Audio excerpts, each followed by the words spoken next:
أشهد أن محمدا رسول الله.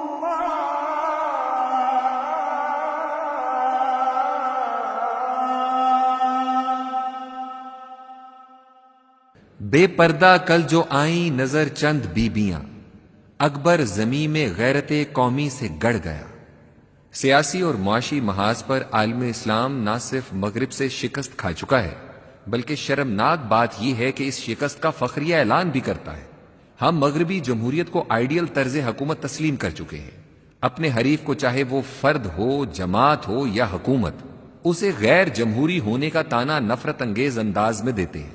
گویا مغربی جمہوریت کے گن گانا آرڈر آف دی ڈے ہے۔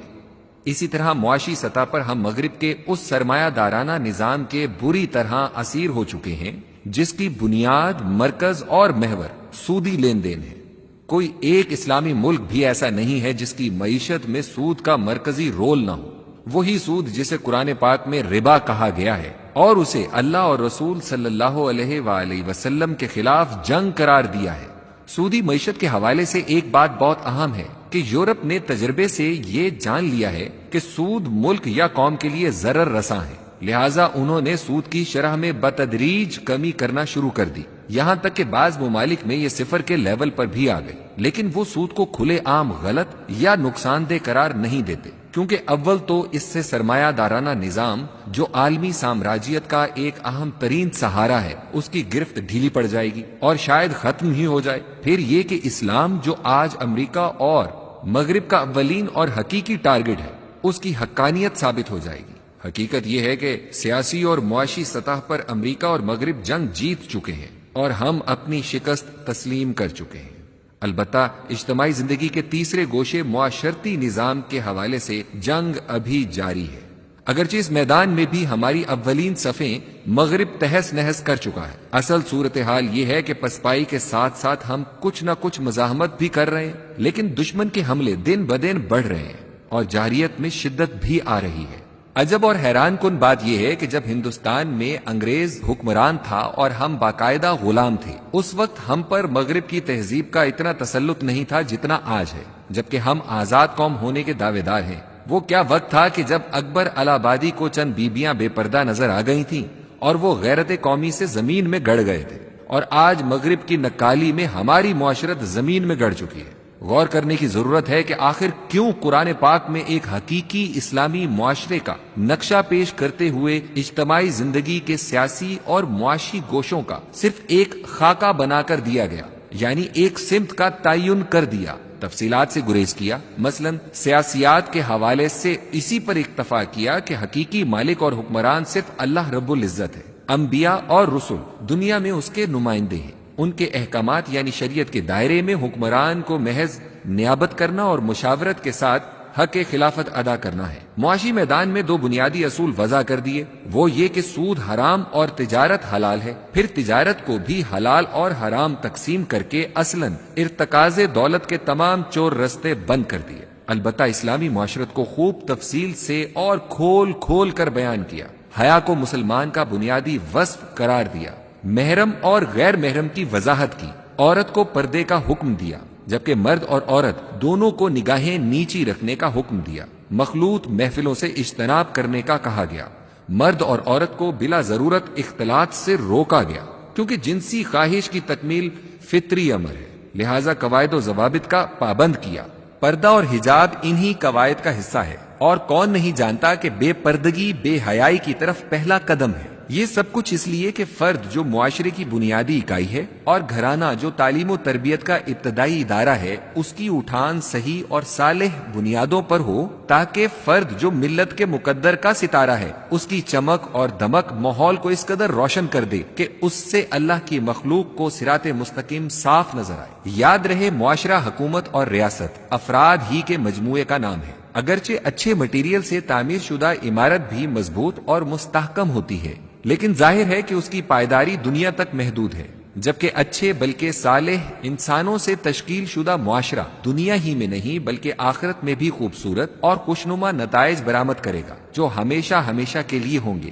دشمنان اسلام کو چونکہ صرف دنیا سے تعلق ہے۔ وہ سمجھتے ہیں کہ اگر مسلمانوں کو معاشرتی سطح پر نیست و نابود نہ کیا گیا، یعنی انہیں اسلام سے مکمل طور پر دور نہ کیا گیا، تو ان کے معاشرے میں رہی سہی یہ چنگاری کسی وقت شعلہ جوالا بن سکتی ہے، جو مغرب کے اس مصنوعی چمن کو خاکستر کر دے گی جو انہوں نے دجل کی بنیاد پر مہکایا ہوا ہے۔ لہٰذا اب اسلامی معاشرت پر مغرب کے حملے میں بڑی تیزی اور شدت آ گئی ہے۔ بدقسمتی سے ہمارے حکمران اپنے اقتدار اور دولت کی خاطر ان کے اعلی کار بن چکے ہیں، اور ان کی فرمائش یا حکم پر اسلامی ممالک میں ایسے قوانین بنائے جا رہے ہیں جو معاشرے کو بے حیائی اور غلط کاریوں کی طرف دھکیل رہے ہیں۔ 2018 میں ملکی قانون کا درجہ حاصل کرنے والا ٹرانسجینڈر افراد کے حقوق کے تحفظ کا ایکٹ اس کی برہنہ مثال ہے۔ 2018 میں مسلم لیگ نون کی حکومت کے آخری دنوں میں خواجہ سرا کے حقوق کی آڑ میں پیپلز پارٹی نے ایک بل پیش کیا۔ مسلم لیگ نون، تحریک انصاف اور تمام لبرل پارٹیوں نے اپنے تمام سیاسی اختلافات بھلا کر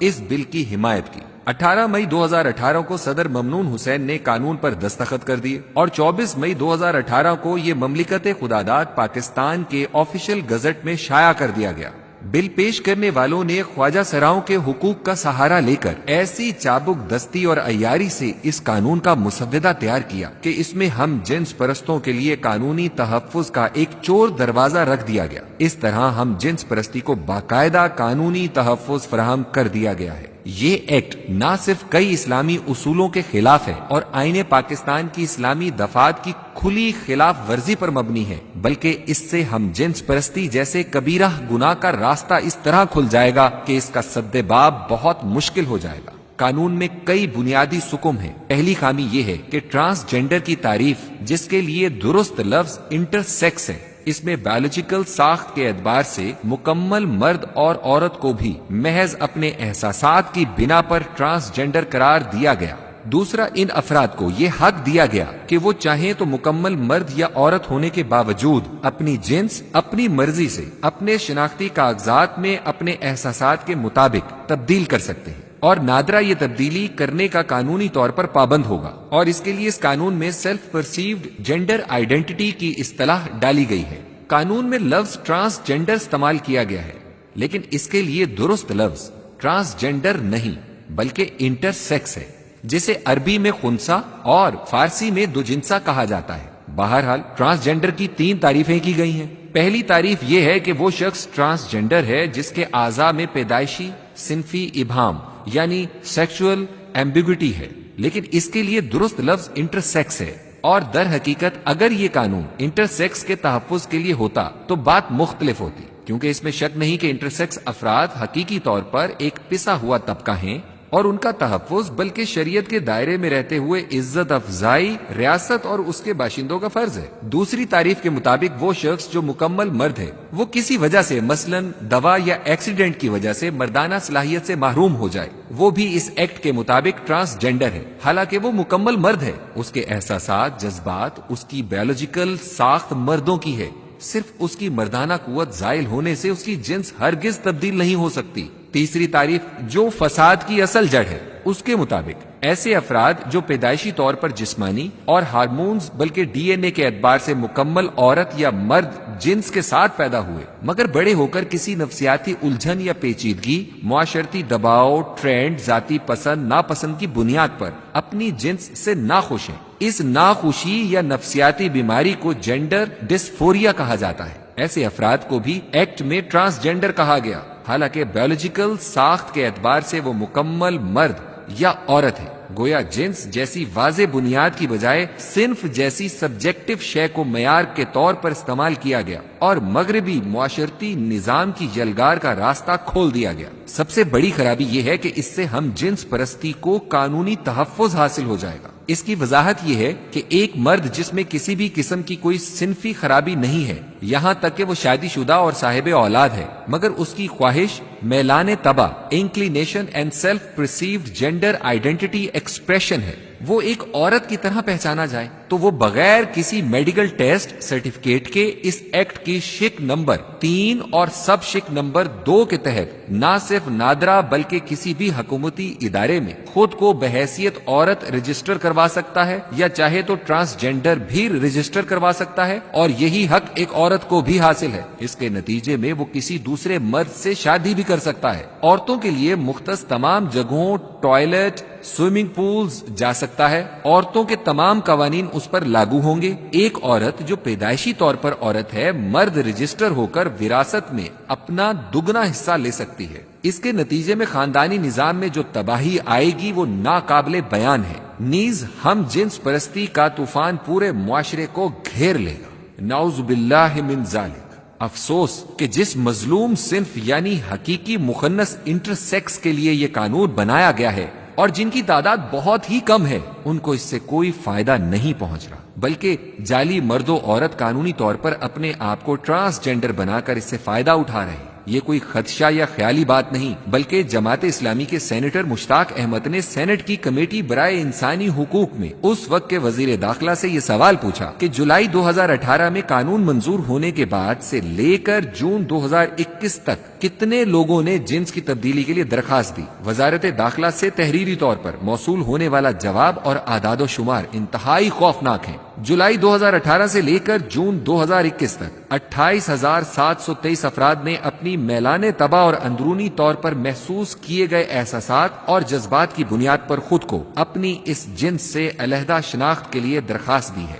جو انہیں پیدائشی طور پر عطا یعنی الاٹ کی گئی تھی، اور اب وہ اپنی جنس شناختی کاغذات میں تبدیل کروا چکے ہیں۔ ان میں سب سے زیادہ مرد ہیں، یعنی 16,530 ایسے مرد تھے جنہوں نے اپنے آپ کو عورت رجسٹر کروا لیا۔ اس کے بعد 12,154 ایسی عورتیں ہیں جنہیں پیدائش کے وقت لڑکی بتایا گیا، مگر وہ اب خود کو مرد کہلوانا اور قانونی طور پر مرد بننا پسند کرتی ہیں۔ صرف 9 ایسے مرد ہیں جو کہتے ہیں کہ ہم دراصل خواجہ سرا ہیں، مگر ہمیں غلطی سے مردوں کے کھاتے میں ڈال دیا گیا۔ اس کے بالکل برعکس 21 خواجہ سرا وہ ہیں جو کہتے ہیں ہم تو مکمل طور پر مرد ہیں اور اب ہمیں مرد کہا جائے، جبکہ 9 خواجہ سراؤں نے خود کو عورت کہلوانے کے لیے درخواست دی۔ اور اس پورے طریقہ کار میں سب سے خوفناک بات یہ ہے کہ اس قانون کے تحت کسی میڈیکل معائنے یا ڈاکٹر کی گواہی کی ضرورت ہی نہیں۔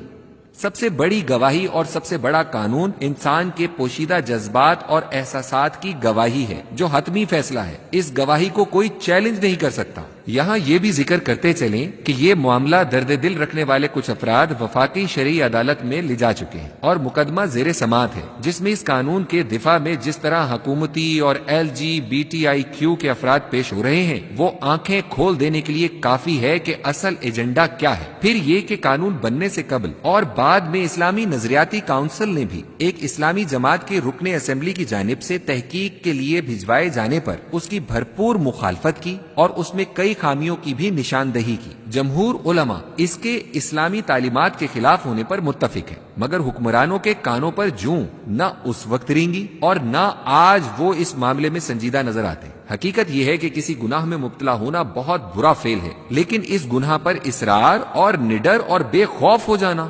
ایسا بڑا گناہ ہے جس پر اللہ کا عذاب نازل ہو جاتا ہے۔ ہم جنس پرستی بذات خود اتنا بڑا گناہ ہے کہ اس پر قوموں پر عذاب نازل ہو جاتا ہے، لیکن اس ایجنڈے کو آگے بڑھانے کے لیے حکومتی سطح پر باقاعدہ قانون سازی کرنا بہت بڑی جسارت ہے۔ وطن عزیز پہلے ہی ایک عذاب اور آزمائش سے گزر رہا ہے،